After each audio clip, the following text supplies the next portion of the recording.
Hello, everyone. Is anyone listening? Hopefully. I decided that I wanted to record a little podcast episode just talking about some stuff that's been going on in my life.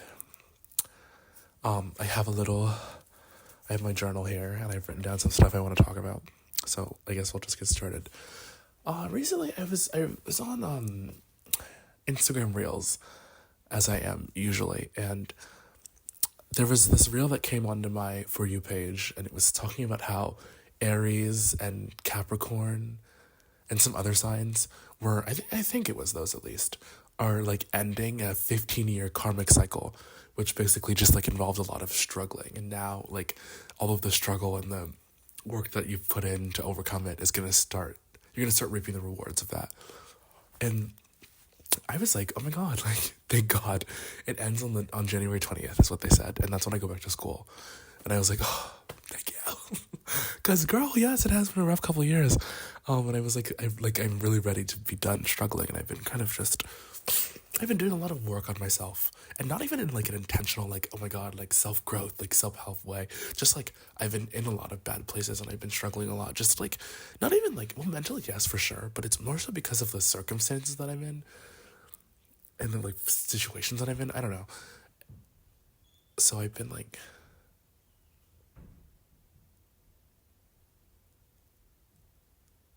sorry, I thought someone was gonna come into my room. So I've been like, just trying to cope with, and like I've been unhappy with my life, and so I've been like, oh my goodness, like what can I do to fix this? What can I do to like make it better? Not in like I'm trying to like. I think there's a distinction to be made there. Whatever. Anyway, so I have been in like a self-improvement era, but. Hold on one second. I'm a little sick.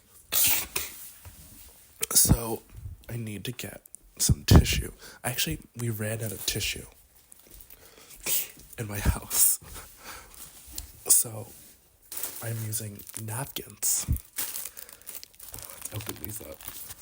Anyway, so I was just like, oh my God, thank God. I have been doing a lot of work and I would love to see it pay off. I don't know. So I feel like I've been struggling with having low energy and like getting into this place where like I can't do anything. I don't want to do anything, and I also can't do anything.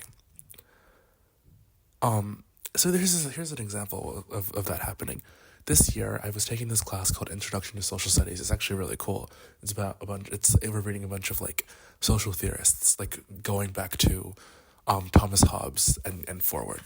And it's been really cool, and I've loved the text. They've been a little bit difficult to read and a little bit hard to digest, and there's been so much and not enough time. So I've been really enjoying the class. But when I started taking the class, I was already very afraid because I was like, oh my goodness, I'm really like, essays just give me a lot of anxiety. Because there's something that you have to kind of split your time up doing, and I'm not a person who like, I'm an all or nothing person. I don't like, it's not that I like doing this, but I in the past have never like started an essay like a week before and like worked on it every day. It's always like I do it all in one day. And these essays were not only like long, but also really difficult, and I had to use and engage with really difficult texts. And so I was really afraid for the essays in the class. The first essay, I actually slayed it. I'm not gonna lie, I ate that up. I got an A on it. I liked my thesis a lot. I thought it was really creative, and it's like not really important, but I was using Jean-Jacques Rousseau and Cugoano. It was like talking about reason and pity. It was really interesting. Oh, and I liked my thesis a lot. And so did my teacher. The second essay comes now, and he assigned it to us, and then he gave us an extension, and so we could do it over break. Because at first it was going to be due before Thanksgiving break. And I was like, and the whole class was like, can we just have break to do it? Like, I'll just work on it over break. And so he was like, yeah, fine, whatever. So it's due the day after we get back from break. And the assumption is that we'll be working on it over break. And we did that because we had Harvard-Yale weekend. Everyone goes to Yale. We were going to Yale for the weekend, so like we wanted to, like, if there wasn't going to be enough time to get it done over that weekend. So he's like, yeah, fine, whatever. So everyone goes home and does it over break, presumably. I don't. I say I'm going to do it. I have a bunch of stuff to do over break. I have to write a speech and a platform because I'm running for this, I was running for office in this organization, this literary magazine that I'm a part of, the harvardadvocate.com, if you were into literary magazines. Sorry. And so I did that, but I didn't work on the essay. And so I get back and I'm like, okay, well, I need to work on it. Classes start. I've gotten really anxious now because I know that, like,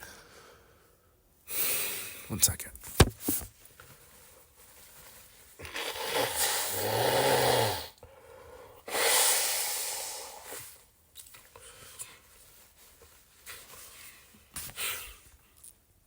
I could use some water, actually.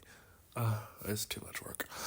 But I'm getting anxious because I know that it's about to be due and I haven't started it. And I've a really big problem with avoidance.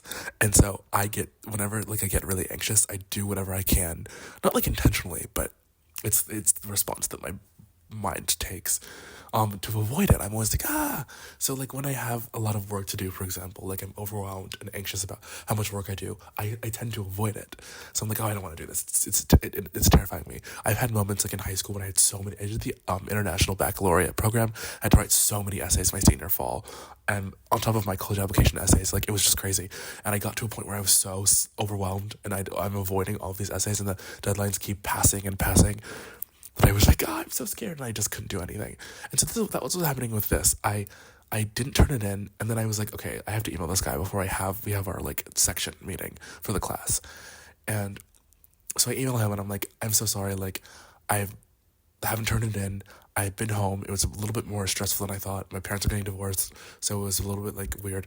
That was a lie. Like, I mean, my parents are getting divorced, but like it wasn't really weighing on me that much. Like it wasn't stressing me out that much. I kind of just like didn't feel like I had enough time to like have the relaxation and rest I needed during break and do the work. So I was like, yeah, I was stressed, and maybe honestly, maybe that was impacting it, and I don't know. But I just said that, and he was like, yeah, it's fine, just turn it in. I said I was going to turn it on Friday, because that's when I thought I could get it done, and he was like, yeah, that's fine, whatever, just get it into me. And I was like, okay, perfect. Then Friday comes around, and I don't get it done, and I'm like, I really want to go out, I really want to go hang out with my friends, and I really want to go out and party, whatever. So I go and do that, and I don't work on the essay. And then the next week rolls around, and it's like, wow, it was already due on Tuesday. I didn't turn it in. Then I got an extension until Friday. I didn't turn it in. Sorry, one of my ears is like clogged. And so I'm like, oh my god, this is not good. I need to get this essay in. And then I start getting more and more anxious. And then every day I wake up and I'm like, oh my goodness, I'm going to do the whole thing. I'm going to grind it out, send it to him, send him an apology, whatever. 2 weeks pass by, and I'm getting more and more anxious because there's another essay that's coming up that he's going to assign us. There's 3 essays for the class. This was the second one, and I hadn't even started the first one. I had been slacking on my readings because I was like, I need to work on this essay before I can do anything else, but I wasn't working on the essay, so I wasn't doing the readings either. And I started to get overwhelmed with other classes too. And I was just getting really scared because I was like, I have this huge essay that I need to turn in that's so overdue, and I cannot get myself to work on it. There have been times when I've been more anxious than this, like when I've opened my computer and tried to work on it and just been like, oh my god, wait, what? Oh. I opened my computer and I've been like, I'm so scared. Like I just literally cannot get myself to work on this. I cannot get myself to focus and work on this. And I got to a point where it was like 2.5 weeks overdue from the extension time, not even from the original date. And I'm like, oh my god, I'm in another freeze state is what I'll call it. Like I'm just so overwhelmed by my assignments, by this essay. I'm feeling a lot of shame and guilt, weirdly, about not having this done right now. And I feel like I'm on the run. Like whenever I would go to like section, I would be so afraid that he was going to ask me about it. Like I just felt like I was a prisoner escaped from prison, and I was like on the run. I felt like a fugitive. Excuse me. And I was just like, look, I'm not getting anything done, and it's like really scaring me. And I got it, I think, an Instagram reel on my Instagram reel page, For You page, whatever you want to call it, that was talking about dorsal vagal shutdown. And I'm not really sure what that is. And I did a little bit of research into it. I still don't know fully what it is, but I think it was kind of, I took it to be what I was suffering from. So I was like, oh my goodness, this is the cure. And they said that, like, you're not supposed to meditate to solve it. You're supposed to do, she was the girl who was talking about it on my Instagram reel page was like, buy my class to figure out how to get out of this, but you're not supposed to meditate. And I was like, all right, like, thanks. But I went and I looked it up, and some people were talking about it, and some of the symptoms matched what I was going through, some I don't think did. But I was like, this is really interesting. And they talked about how it's something that you have to come out of. The analogy I think the website used was like a turtle going into its shell.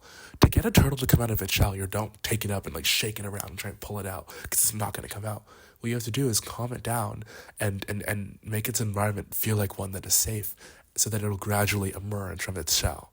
That's what you have to do. It's like that's what I was basically going through. Like, I couldn't expect myself to wake up one day and just do the whole essay when I was so anxious about how I hadn't done it, and also everything else that was going on in my life. And so what I did was I decided to try and play with my environment a little bit.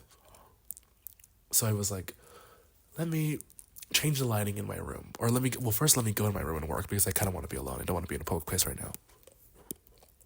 God, my ear's like clogged.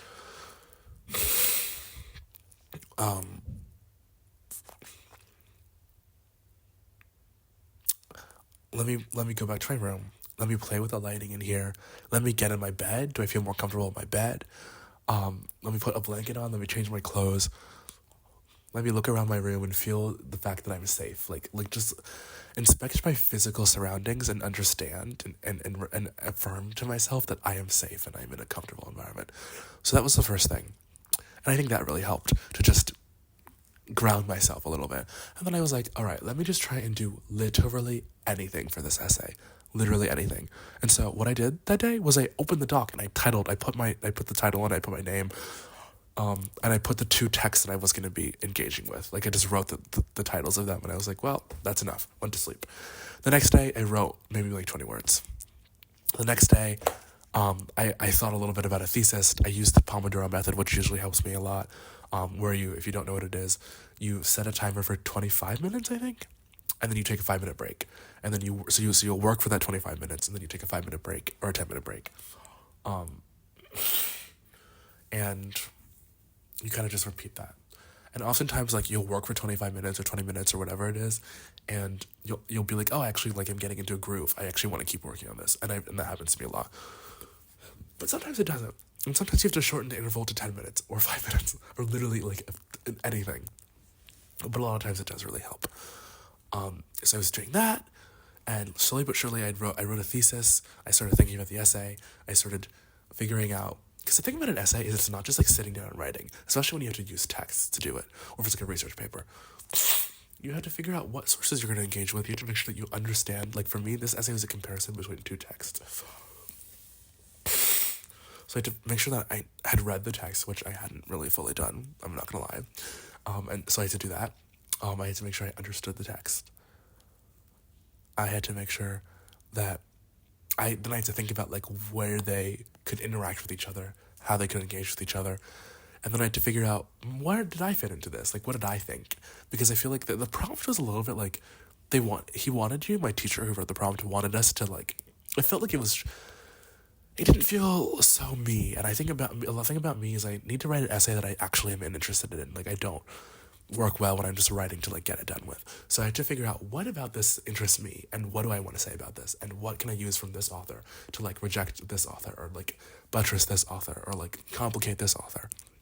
And so eventually I finally found that, and I started writing, and slowly but surely every day I was just doing a little bit of work, until I felt like I was in a pretty good groove.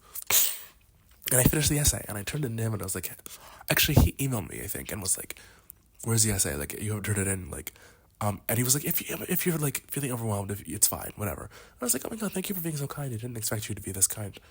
And so I turned it in. I think that.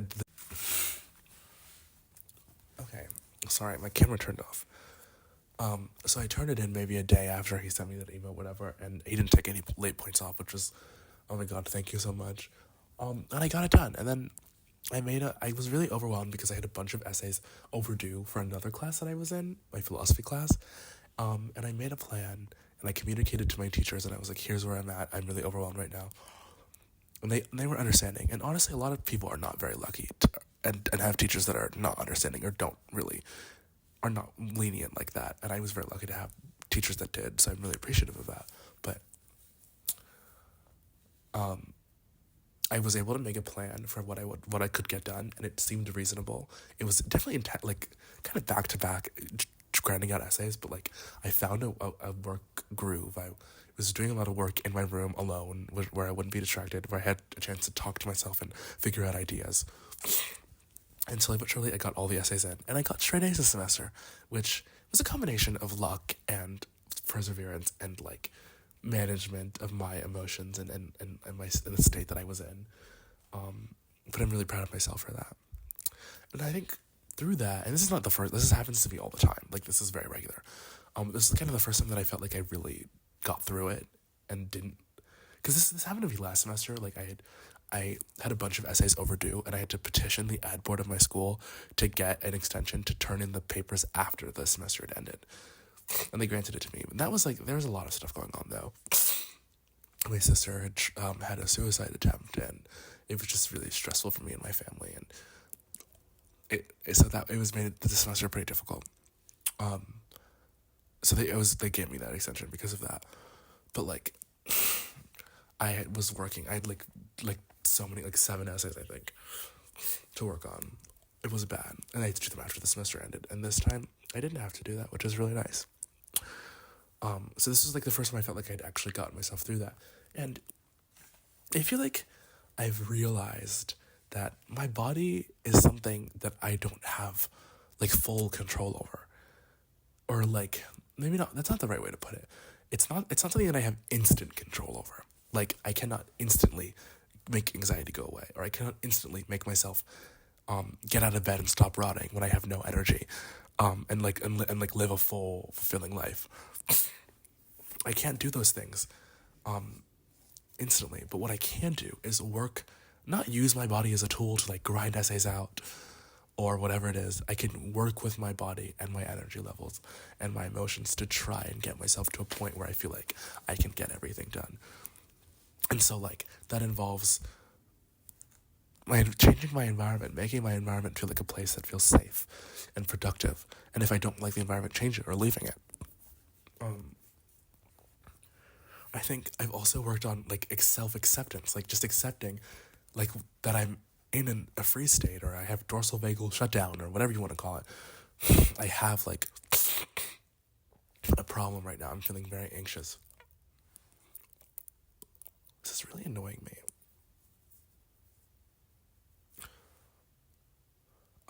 And like figuring out what I can do with that, and not being mad at myself, like, oh, why are you in this, or like this is really hard. It's easier said than done. Like being in a situation where you have a deadline and your body isn't cooperating, is like, oh my god, I'm so scared. I need to get this done. Like, can you just work?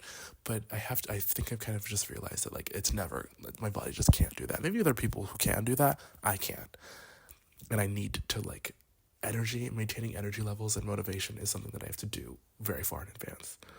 Something that really helps with energy levels for sure, and like having the energy to overcome anxiety, or having the motivation necessary to start an assignment, or just feeling at peace, is structured routine. I think one of my friends told me the other day that one of their friends told them that structured routine is the greatest form of self-help. I don't know if that's true. I'm no self-help guru, but I think that for me, it's been really, really helpful. So I mean, a structured routine for me is literally like, some people like wake up 5 a.m. I am not that girl. But a structured routine for me is like wake up and brush teeth and play a game of solitaire with physical cards and go to class. And that would be like literally 30 minutes before class starts. Or waking up, making my bed, brushing my teeth. That's it. That's literally it. And I know that sounds so simple, but like, I'm a person that has never really had routine in my life. Or never really chosen routine in my life. I mean, it was in like high school and that was a routine, but even that I kind of flopped. So like I'm just literally anything that I can do with intention, being like, hey, like this is what I'm gonna do every morning, makes me feel very grounded, and also just makes me feel like launched into the day. Like I have like something that I can wake. It's difficult to like, or annoying to wake up and be like, oh, what do I do? Like, and I have so many mornings like that, especially when I come back home from break, where I'm just like, oh, I'm up. Okay, like should I brush my teeth? Should I shower first? I think I'm a person that has a lot of anxiety and overthinks and can be plagued by indecision. So like it's just nice to have something that I know that I should do in the morning. And I feel like that kind of catapults me into my day, especially if you can like make it a little bit more complex and weave like some mindfulness into there or some planning, like what are you going to do for the day? It can be really helpful. But I think something huge that I've realized and I've been trying to incorporate into my life, especially like in 2024, is self-acceptance, self-forgiveness, and self-compassion. Like it just doesn't make sense for me to treat myself or be angry with my body. It makes sense to accept the position that I'm in, forgive myself for anything. Like not forget and not forget, but like if I did something wrong or I didn't plan something, like not be mad at myself for it, but accept that it's happened and be like, look, this is where we are now. There's nothing I can do to change that. There's stuff I can do to prevent that in the future, and I'm gonna remember it for the future. And like you will get through this. Like you've got this. And just like I think I was always a person who viewed like affirmations, like going to the mirror and being like, I am beautiful, I am healthy, I'm wealthy, like that kind of stuff. I thought was so stupid. I thought manifestation. I mean, I believed in manifestation, but like I also I think kind of thought that was a little bit dumb. Like, or maybe because I tried it and it didn't work. But like, I really do. The power of affirmation is so big. It just takes a lot of time, a lot of repetition, and I'm not really one to like do any affirmations in the mirror. I think I'm going to try and do that this year. But more so, when I say affirmations, I mean just think in my head being like, look, I got this. Or when I talk to myself, which I do all the time, being like, oh my goodness, okay, you're in this position, you got this, like, what can you do to, like, get out of this? And I think it also helps when, like, you do that because then you get out of it and you're like, oh, that helped. Oh, I got out of it. And that raises your self-esteem and you feel better about yourself and you feel more capable about your ability to, live a life that you want. Is there anything else that I have in here? Anyway, so in regards to energy levels and entering free states or feeling overwhelmed by everything, I feel like for me it's been about paying attention to my surroundings, doing literally anything to first of all disrupt the cycle. Like if I'm running in bed, get out of bed and take a walk around the room. Turn off the TV show and take a walk around the room. Or doing whatever I can to just do something different. If it's like if I have a big essay, big project to work on, literally just setting a 5-minute timer and just working for 5 minutes. And if that's all that I can do, it's all that I can do. Structured routine really helps me to regain energy and maintain it. I think, did I ever say this? Paying attention to my surroundings and making sure that I feel safe and comfortable in my surroundings really helps. And just like the biggest things are self-acceptance, forgiveness, and compassion. And I think that's like, I've also just realized that like once I'm in a free state, it's not something that's going to go away in like a day. It takes time. When I feel like I've been rotting for a while or I'm in a depressive episode or I'm withdrawing from my friends, that's something that like by the time that I've noticed it, I'm usually pretty far in it and it's not something that I can just fix. And so I focus now more on just gradually coaxing myself out of that, healing and resting and figuring out what it is that I need to do to get myself out of these states. And I think with practice, it'll become something that I can do with greater speed. But right now, it's pretty slow, and that's just the way that it is. And I'd rather get out of a state than like not and sit there and be like, tomorrow I'm just gonna wake up and I'm gonna fix everything in my life. Not gonna happen. But I think I've realized this, like, in practicing this and having trial and error and flopping so regularly, I've realized how important self-esteem is. And I think I was actually a child that had pretty low self-esteem. Especially in my adolescence, I've had a pretty low self-esteem. Give me 1 second. Anyway, self-esteem, huge, really important. And I'm at the point in my life where I really need it to like feel comfortable, like living a life to be happy. I think self-esteem is like fuel in some ways and just like a roadmap or whatever you want to call it. It's just overall very necessary to living a good life, to living a life that I want, that I feel is fulfilling, that I feel is authentic. So I feel like I've realized like this process of figuring out how to regulate myself and like how to get myself to work with my body to achieve my goals. Like if the goal is to write an essay, working with that and figuring that stuff out. And I haven't figured it out yet, but fully, but like making improvements there has made me feel really good about myself and has raised my self-esteem. It just made me realize that like I'm not out of control. I'm actually in control of my life. And I can maybe not instantaneously switch things, but I can make changes when I feel like changes are needed, which feels really good. Routine really helps me with self-esteem, just being able to stick to something. Last summer, I was home. I didn't have an internship like everybody else, and I was just rotting at home. But something I did do was I had a really good morning routine where I would wake up and go for a run like every other day.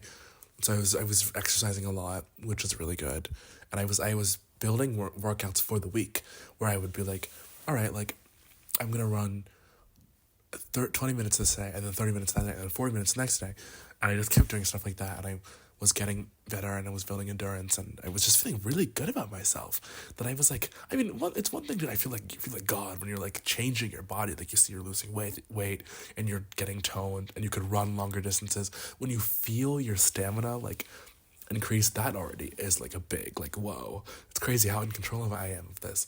But hold on. But also, the mental benefits were so great, and the ability that I had to stick to a routine and to plan my weeks out in advance. It was pretty simple. Like it would take me like 10 minutes every Sunday, just like planning out the workouts, and they were pretty similar to the last week too. So it wasn't very difficult. But like just being able to do that and show myself that I could do that and commit to that was really huge for me, and it made me feel like I could do so many other things in my life. I think something that gets in the way of my self-esteem is my people pleaser-ness. People pleasers in the house. Holla at me, lol. But I have a really like, it's a really deep like thing in me, and it's been there since childhood, needing people to like me. And I've thought a lot about like why that is, and I think I need like a therapist to like help me figure out truly what that is. But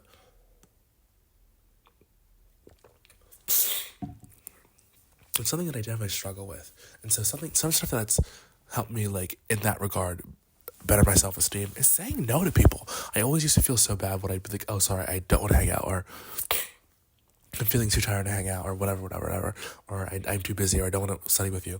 I've started to say no, but I've also started to be honest about why I'm saying no. Instead of being like, oh, I'm sorry, like, I'm feeling sick, or oh, I'm sorry, like, I have to do this. Like, in high school, I used to do this all the time. I'd make up so many lies, like, oh my God, like, I'm trying to think of something. Actually, I don't really remember any that I made up, but, like, I'm sure I have. Where I'd be like, I need to do this, or I need to take my dog to the vet, like, oh, my mom needs me to do this for her. Like, I would lie all the time because I was so afraid of telling my friends no. When sometimes it was just like, I didn't have the social battery to hang out. It doesn't mean I didn't like them. It just meant that I just didn't want to hang out that day. So I've started feeling like, hey, I'm feeling kind of tired. I just kind of want to go home. And also excuse me, it helps in college that you like see these people, like you can see them every day. So it's like literally, it's like, I'll see you tomorrow. Like, we don't have to hang out today. But I've just started saying no. And friends being like, can you hang out? I'm like, no, I have work to do. Has been really huge for me. I've also tried to be more aware. I've been really like interested in living a life that's authentic. And I'll talk about like how like hollow your life as a people pleaser will be. Hold on. I need to like wet my nostrils or something.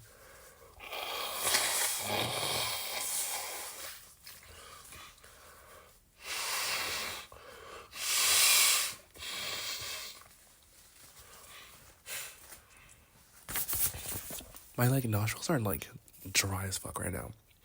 But I've been trying to be more aware of like whether or not I'm saying what I mean in conversations or just saying what I think people want to hear. And it's like, it's difficult because it's not that I'm like, even when I'm saying when what people want to hear, it's not that I'm faking it. Like, it's not that I don't believe that. It's just that I like change the version of myself to the one that this person will like the best. And it's not that I'm like fully like altering my personality, but like I'm just not being fully authentic. And there's some times where I will have something to say and I won't say what I mean.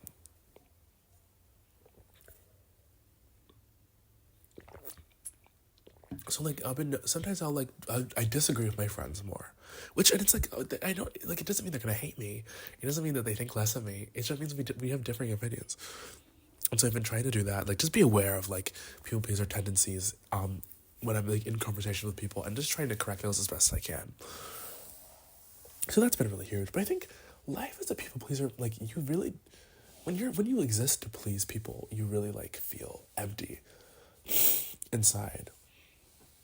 Like, it just makes you feel really hollow. Your relationships feel draining and feel like not fulfilling. You don't feel really close or connected with people because you haven't revealed your full authentic self to them.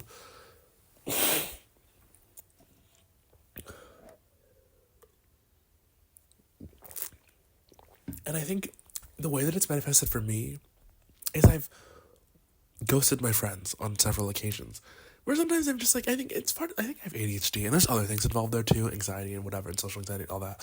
But like, sometimes I feel like when I hang out with my friends,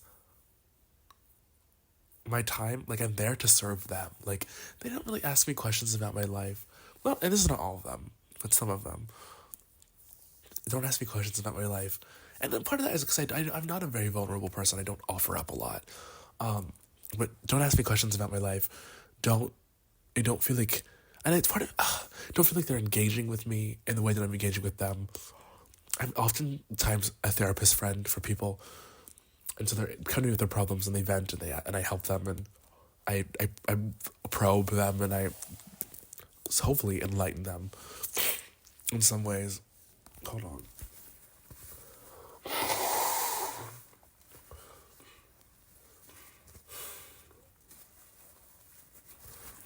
I don't know what is happening right now. I'm so dry. And I feel like it wasn't reciprocal. I don't know. It just makes you feel like I'm in a point in my life where I feel kind of lonely, and I'm really craving fulfilling relationships because I don't feel like any of my relationships are truly fulfilling, because at the end of the day, being a people pleaser, at least for me, maybe this is not for everyone, but like being a people pleaser for me means that I'm afraid of my friends. I'm very anxious all the time about doing something to upset them or doing something to make them not like me. It makes me afraid to disagree with them, to say no to them. It makes me afraid to reveal something to them that will make them hate me or not like me. It makes me afraid to change our dynamic so that it benefits me more. Or that's like an equal exchange, because I feel like it makes you like stuck in, as like you create the relationship and then this person likes you, and then you're like, oh my goodness, this person likes me because I am the way that I am now. And frequently that's like subservient, like being their therapist all the time, accepting that like the relationship is not equal exchange, and that like you don't really talk about yourself, and they'll talk about themselves all the time, never disagreeing with them, allowing them to like sometimes do things that cross your boundaries, which they wouldn't know because you don't express those boundaries. And so and so like you feel because you do those things, those people, that person likes you, and sometimes that's true. Some people look for like people they can run over, and you feel afraid to change any of that, because then you're like, this person won't like me and I'll be alone, whatever. You're anxious about that for whatever reason. And so I'm here like, I feel like to change anything about my dynamics with my friends feels really scary. And it puts me in a place, it locks me into relationships that I don't feel are very fulfilling, and oftentimes can be really draining. And so I'll get into these episodes where I'll be like, oh my goodness, I just don't have any of the energy. Maybe some might call that depression, I don't know. Or like, I just don't have the energy to like talk to my friends right now, or like engage in a conversation that isn't like fulfilling or rewarding. And so I'll just like not text them. And I do this less these days, but I used to do this so much in high school, where I would just be like, I'm not gonna respond to text. Like I'm just gonna take a break for like this a couple of hours, or then I'll turn into a day, and I'll be like, oh my goodness, I haven't responded to my friends for a day, and then I'll feel really bad about that, and then it'll spiral, yada yada yada. But it can make your life feel really unfulfilling because all your relationships are really unfulfilling. And sometimes the things that you do are to impress people. Like when you're really concerned about validation from other people, you can start to feel like, because at the end of the day, you're not really chasing. I mean, you're chasing like fulfilling relationships, but like for me, it's like I'm not really looking to like be popular, to be like, I want to have people who care about me and accept me, and I want to feel loved. And I also want to spend time on my hobbies and to read more, to write more. There's all these things. I want to live what is called a rich inner life in addition to a rich social life or a rich outer life, which is, I guess, what people see.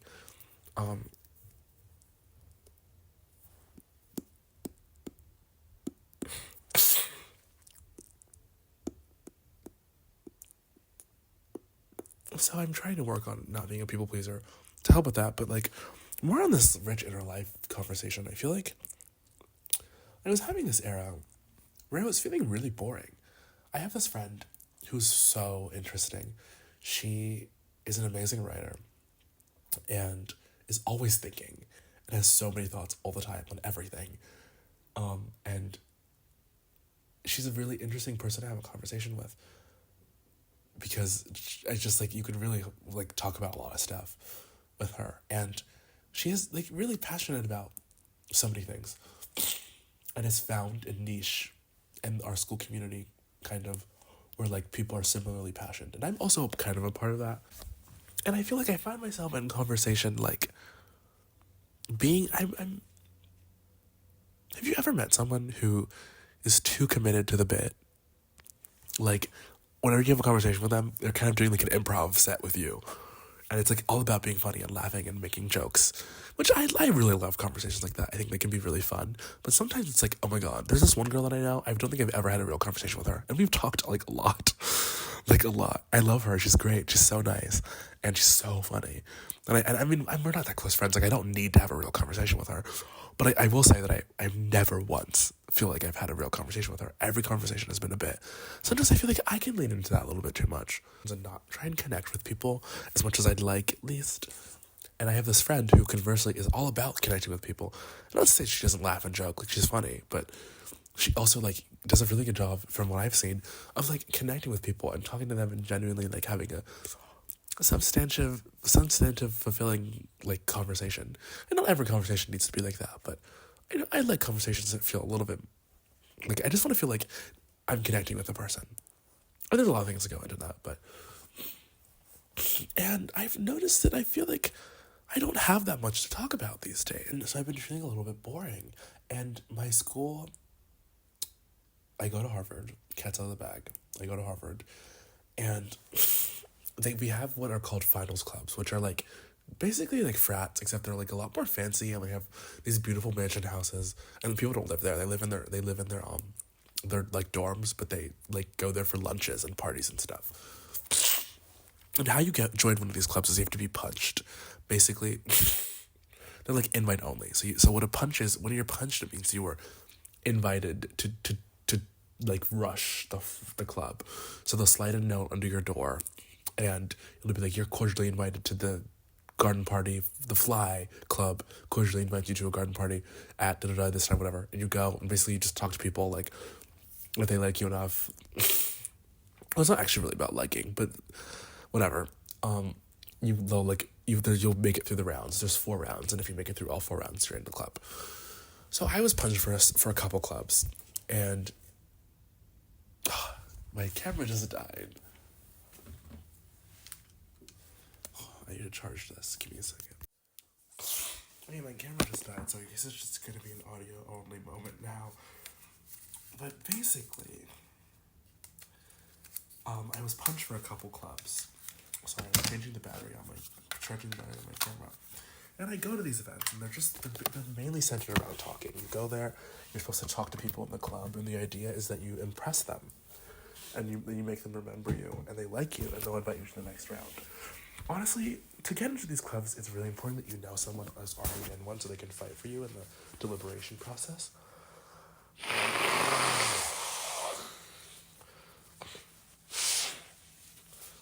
I knew like no one in these clubs, so I was like, okay, so no one super well anyway.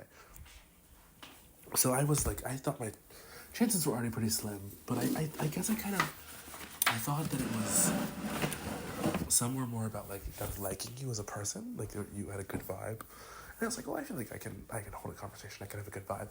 But I have to say that like, well, I think I was being first kind of ingenuine, which is the nature I feel like of these events. Like they're very scary, and you're like, when you feel that you're being socially evaluated, it's hard for you to act naturally.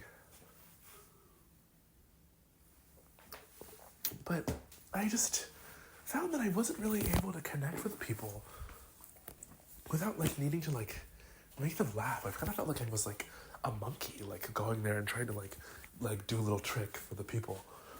So like I felt like a jester maybe. And I was like, well, actually, I'm a human being and I want to connect with these people like another human being.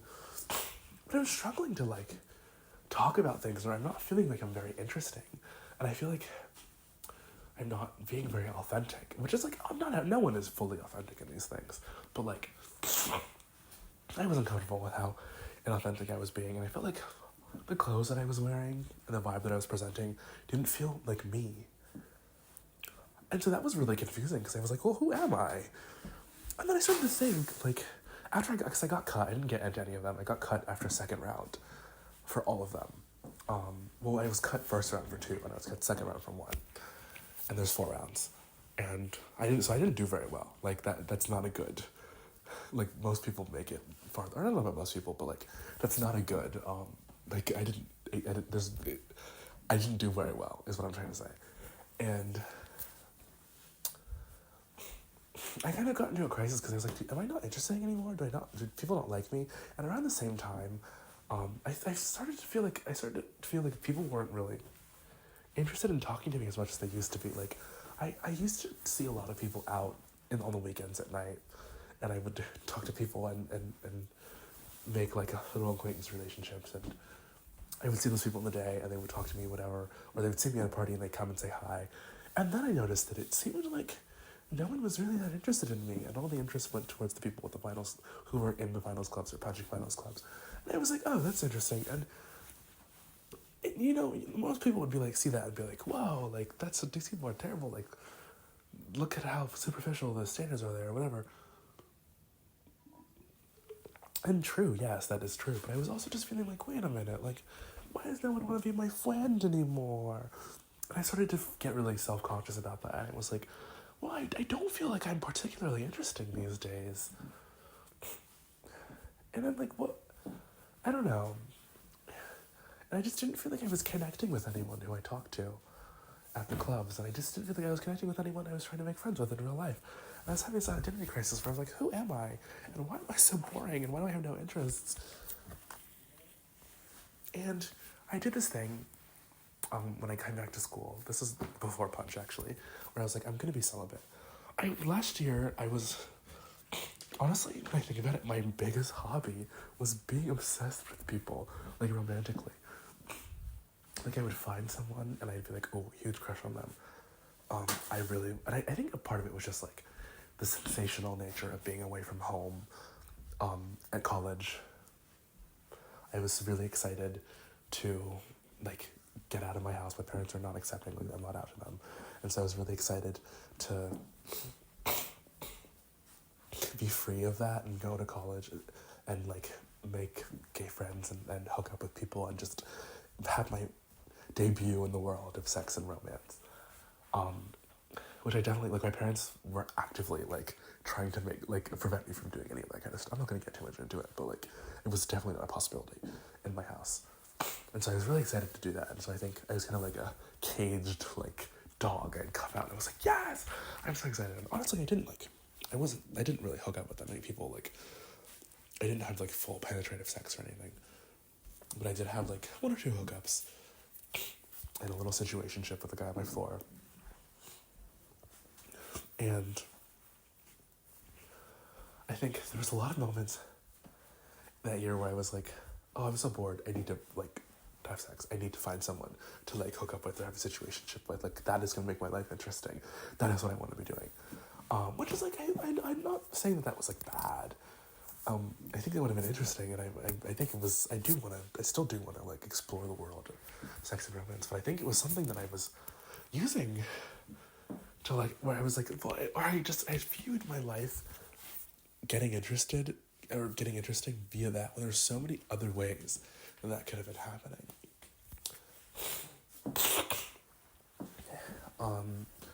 And I like, when I had that situationship with the guy on my floor, I was thinking about him all the time. When then I had this little situation with a little situationship with a guy, towards the end of my freshman year, my second semester, and I was thinking about him all the time. And at first I realized, like, oh my goodness,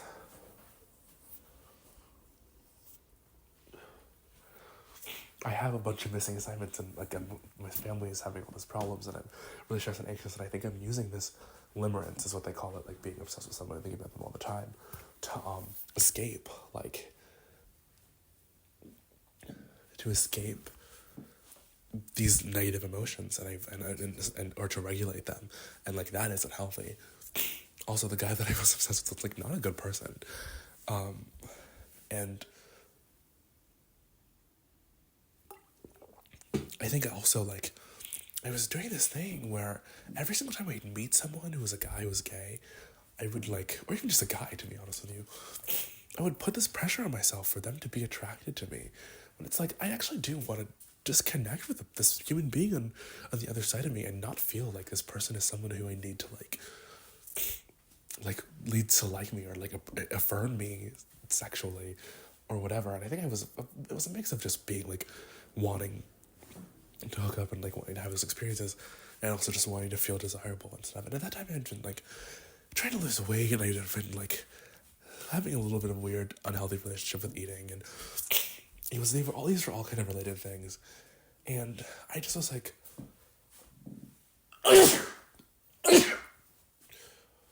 and after I sneezed, I was like, I think I want to take this part of my life out. I feel like I am using it for a lot, and there's a lot of other like areas of my life that are underdeveloped that need to be developed. And so I'd like to not be like, I wouldn't like to not focus on this, because it's taking a lot of my brain space, and focus on other things. So I was on Tinder for a little bit in the summer, and then I deleted it after like I had this weird moment with one of my friends that I knew, and it just was like, I don't want to be part of this. So I deleted it, and then I was like, you know what? This next semester I'm going to be celibate, or at least until I declare my concentration. So I decided that I was going to be celibate, and it was kind of difficult. Like it was also like not like anyone was like trying to get with me or anything like that. Like I wasn't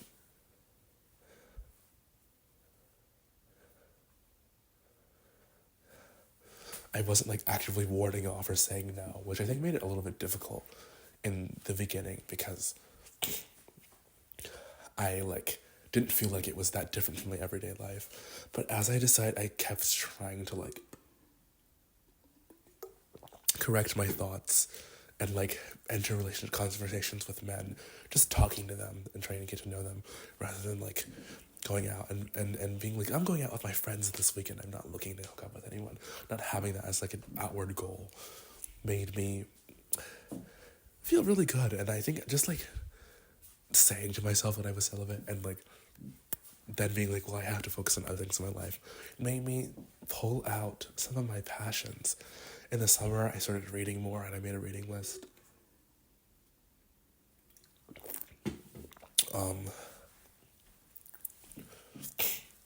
During the year, I started to like just spend more time with my interests and my hobbies, whatever little ones that I had, And slowly but surely I started to cultivate what I call to be a rich inner life, working on my relationships with the people in my life and trying to be more vulnerable with them, spending time with my interests and hobbies.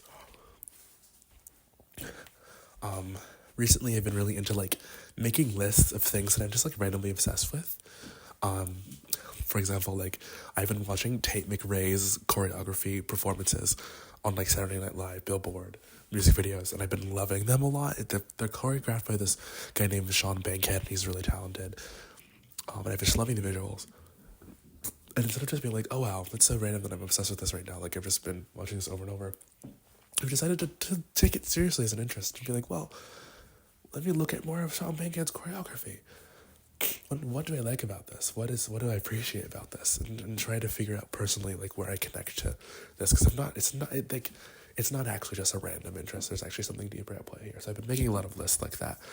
And overall, I've just been trying to do this thing where I put down my phone and I pick up a book or a hobby or knitting, a pair of knitting needles. Or I open up a Google Doc and I write something. I think I've just been realizing that I spend so much time on my phone, like a crazy amount of time, doing honestly nothing. Like it's not fulfilling. I'm not like, oh, I love my time on my phone. I'm just scrolling to scroll. Or I'll spend a lot of time just like watching TV, like watching Netflix, watching YouTube.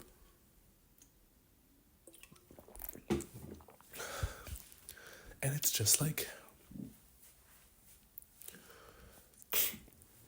not rewarding and not fulfilling and not the way that I want to be spending my time. And I think by spending less time on my phone, because I think I've been having this complaint where I'm like, there's not enough time in the day to like spend time with my interests and my hobbies and to read more and to do this and to do that and blah, blah, blah, blah.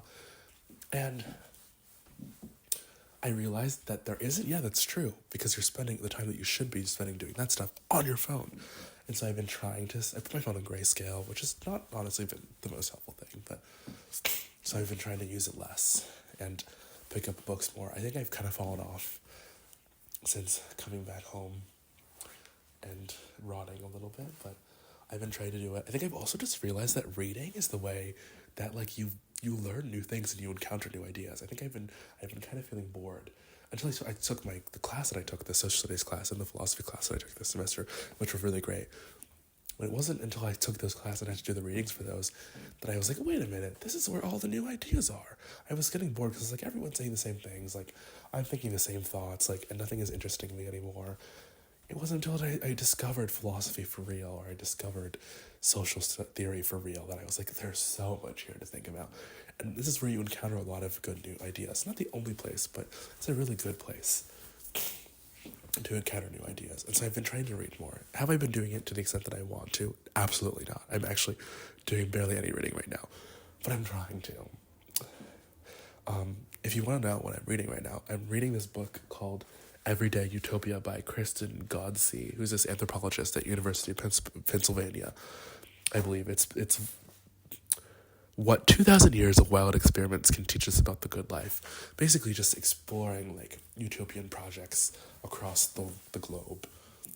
And what we can take from those in order to like build a society that allows everyone to live a good life.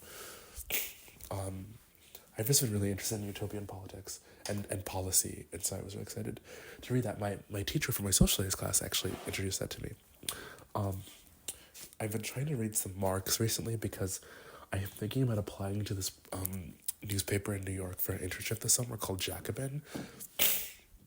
And I also just feel like I'm really interested in normative philosophy. I've been reading a lot of papers recently, and I've been like, okay, that's true.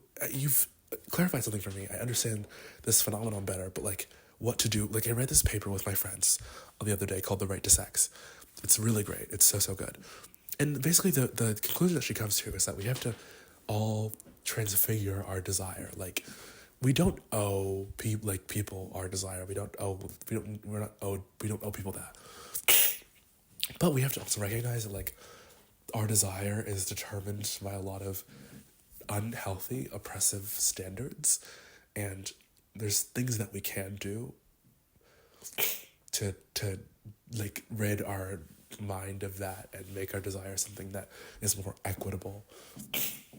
which is like really interesting, and I think it's like true, but she didn't say how to do that. And so I was like, okay, like you've pointed this out, and I understand what you're saying, but I'm also just like, okay, like what how do I do that now? And I've done things, I've been doing things to try and do that, but before even I read this book. But I was just kind of like, okay, I'm looking for more of a norm, like telling me what I should be doing, not describing what is happening, but telling me what I should be doing. So I've been looking for more books that are normative in that way. And one of the greatest normative philosophers of all time is Karl Marx. So I'm trying to read more Marx. For my social studies class, we have to read Nietzsche's Genealogy of Morality. So I'm going to try and do that over break. I have like 9 days left. So try to get that done. Susan Sontag on photography. Love. I brought back Hegel's Philosophy of Right because it was a book that was assigned for the course this semester, but I didn't read it, and it's actually a really important book, and he's also a great normative philosopher. So I'm like, man, should have read that when I had the chance, but I'm gonna try and do that over break. And then I have Agatha Christie, Murder on the Orient Express, and that's what I've been honestly reading the most. And then I have some self-help books. I have Atomic Habits, which I have made very little progress on, and Flow, the Psychology of the Optimal Experience, which I also have, I think I've read like maybe 2 pages of. I think the most I've read is In Everyday Utopia. So I'm going to try and continue to read. It's difficult though, and it's something that I'm not in the practice of doing. So, and I don't really have, I can go look up right now, but I don't really have like an idea of how I'm gonna make that more a part of my life. But overall, I think I have faith, going back to the beginning, that like this 15-year karmic cycle is over and all of the good things start. I finally feel like I'm reconnecting with my sense of self and developing a sense of self. I feel like I'm starting to cultivate a rich inner life, and I think that that'll raise my self-esteem more and make me connect with my friends more and give me more energy, help me avoid freeze states. I think self-acceptance and forgiveness and compassion are things that I'm now bringing into my life, and they're making me feel really good and also raising my self-esteem. And so I'm overall, I guess, excited for this year. I'm scared, and it's so much pressure to be in control of your life and your destiny, but like, there's no one better than me. No one knows what I want more than me. So I'm gonna try and do it. I'm feeling like it can happen. It's gonna be hard, yes, but I'm just, I guess, I'm hoping that they're right, that once I go back on the 20th, the karmic cycle will be over and my life will just start to get so much better. Anyway, thank you for listening to this episode. Sorry that there's no video here for you guys to see for the end of this podcast, but I hope you've enjoyed it. I'm this is not like my best work. It wasn't very planned. I'm trying to do something where I speak personally about my experiences and my struggles. And I think these are some things that I've been thinking about recently, so I just wanted to put those out there. If you've liked what you've heard, feel free to subscribe. That would mean a lot to me. And if anything you've heard here is interesting to you, feel free to send me a DM on Instagram. My Instagram is @KysonTaylor. It's KysonTaylor. I would love to just discuss some of this stuff with you guys and see if you guys have any insights. If anyone is listening to this. Thank you for listening, and have a good rest of your day.